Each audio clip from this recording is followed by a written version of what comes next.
नमस्कार। आप सभी के अपने चैनल जय गुरुदेव उत्तराखंड पर एक बार फिर से बहुत बहुत स्वागत है।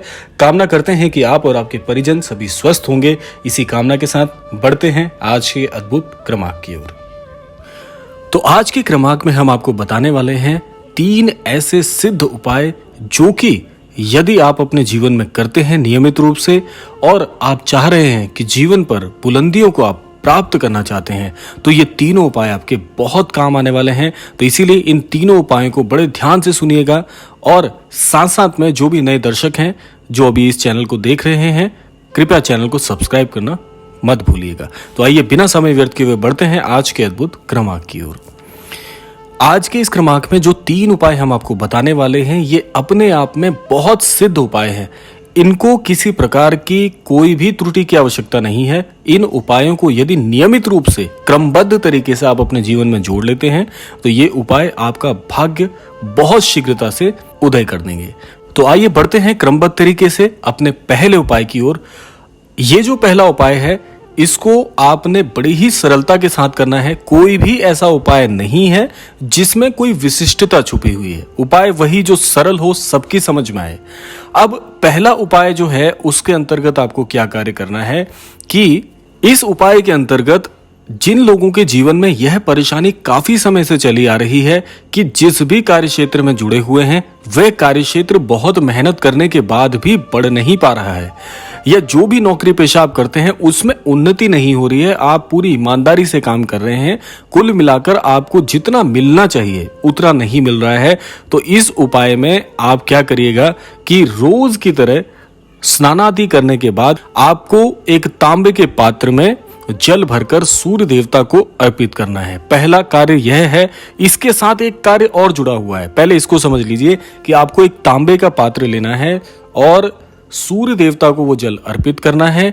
उसके पश्चात एक कार्य और करना है कि उसी तांबे के पात्र में जल भरकर जो भी आपका मंदिर स्थान है उसमें मंदिर स्थान पे आपको उस ताम्र पात्र को स्थापित कर देना है। ध्यानपूर्वक इस बात को समझिएगा कि तांबे का जो पात्र है वो पूरा जल से भरा रहे। ऐसा करने से आपके घर में जितनी भी नकारात्मक ऊर्जाएं होती हैं उनका नाश तो होता ही है, साथ साथ में जो आपके कार्यों में परेशानियां चल रही होती हैं, धन से संबंधित, आर्थिक प्रकार से, मानसिक परेशानी या कोई रोग व्याधि, तो इस प्रकार के जो भी कष्ट आपके जीवन में चल रहे होते हैं वे कष्ट पूरी तरह से निवारित हो जाते हैं। और दूसरा, जो भी अटकलें आपके कार्य क्षेत्र में अब तक आ रही थी उन कार्य क्षेत्र में आने वाली परेशानियों से आपको पूरी तरह से मुक्ति मिलती है। आपका भाग्य समय समय पर साथ देना प्रारंभ कर जाता है। ये उपाय इतना सिद्ध है तो इसको बड़ी आसानी से आप कर सकते हैं, प्रतिदिन कर सकते हैं। प्रतिदिन करने से क्या होगा कि आपका एक नियम बन जाएगा और नियम के अनुरूप आप जीवन में आगे बढ़ेंगे तो ये कार्य बड़ी आसानी से आपके लिए सिद्ध हो जाएगा। तो आइए बढ़ते हैं दूसरे उपाय की ओर। अब देखिए, दूसरा उपाय जो है ये पुष्पों से संबंधित है। जी हाँ, फूलों से संबंधित है। हमारे धर्म शास्त्रों में पुष्पों का बहुत महत्व है और जो पुष्प हमारे आसपास होते हैं उन पुष्पों से भी आप अपने भाग्य को जागृत कर सकते हैं। आप सोचिए कितना सरल उपाय होगा जो कि पुष्पों के माध्यम से है। अब देखिए, श्री महाराज जी से भी मैं आपको ये संबंधित उपाय बताऊंगा कि आप भी जानते होंगे कि श्री महाराज जी के कैंची धाम में महाराज जी के समक्ष जहां महाराज जी का तखत है वहां पर भी फूलों की सज्जा के द्वारा श्री राम जी के नाम का लेखन किया जाता है पुष्पों के माध्यम से, जो कि श्री महाराज जी को बहुत बहुत प्रिय है।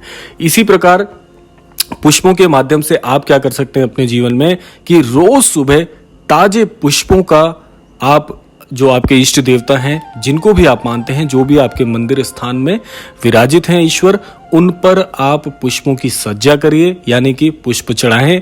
ताजे पुष्पों का प्रयोग करें। उससे क्या होगा कि पुष्प ईश्वर को बहुत बहुत प्रिय होते हैं। और इससे आप यह कार्य भी कर सकते हैं जैसे कि श्री कैंची धाम में होता है। ये कार्य मैं अपने गृह स्थान पर भी करता हूँ कि जहां पर भी आपका मंदिर स्थान है वहां पर, या जहां पर भी महाराज जी के आपने छवि चित्र लगाई हुई है, वहां पर भी पुष्पों के माध्यम से, पुष्पों से आप श्री राम जी के नाम का लेखन करें। उससे श्री महाराज जी बहुत प्रसन्न होते हैं और पुष्पों से आपके इष्ट देवता आपकी इस आराधना से बहुत प्रसन्न होंगे और आपके जीवन में जितने भी कष्ट चले आ रहे थे वो कष्ट धीरे धीरे जीवन से हटना शुरू हो जाएंगे। इसके अलावा आप एक कार्य और कर सकते हैं कि जहां पर भी आपके गृह स्थान में या आपके आसपास के मंदिर क्षेत्र में जहां पर भी भोलेनाथ जी का जो शिवलिंग होता है वहां पर अगर आप पुष्प चढ़ाएं तो उससे बहुत बहुत फल आपको मिलते हैं, जिससे कि आपका भाग्य पूरी तरह से आपका साथ देना प्रारंभ कर जाता है। और जिन लोगों को सबसे ज्यादा ये परेशानी आती है कि वो कार्य तो बहुत मन से करते हैं, देखिए बहुत लोगों के साथ क्या होता है कि हम पूरा मन लगाकर कार्य करते हैं, जो भी हमें जिम्मेदारी दी हुई है हमारे कार्य क्षेत्र में उसे पूरी ईमानदारी से निभाते हैं, लेकिन उसका श्रेय किसी और को मिल जाता है या आपको उतना श्रेय नहीं मिलता जितना मिलना चाहिए था। तो इस अद्भुत उपाय के माध्यम से आपके जीवन में जो भी ऐसे दुर्भाग्य की स्थितियां उत्पन्न हो जाती थी वो दुर्भाग्य की स्थिति पूरी तरह से आपके जीवन से ओझल हो जाएगी। इस उपाय को भी आप नियमित रूप से करें, बल्कि मैं ये कहूंगा कि प्रतिदिन अगर ये उपाय करते हैं तो आप अपने इष्ट देवता को तो प्रसन्न करेंगे ही, साथ साथ में आपके जीवन में एक नियम बन जाएगा। और जो लोग नियमबद्ध तरीके से आराधना करते हैं ईश्वर की, ईश्वर ऐसे भक्तों का साथ कभी नहीं छोड़ते। तो आइए बढ़ते हैं तीसरे उपाय की ओर। ये जो तीसरा उपाय है ये इतना चमत्कारिक उपाय है कि अगर आप इसको भी नियमित रूप से करते हैं तो आप ये समझ लीजिए कि अपने जीवन से पाप कर्मों से पूरी तरह से मुक्ति आपको प्राप्त हो सकती है।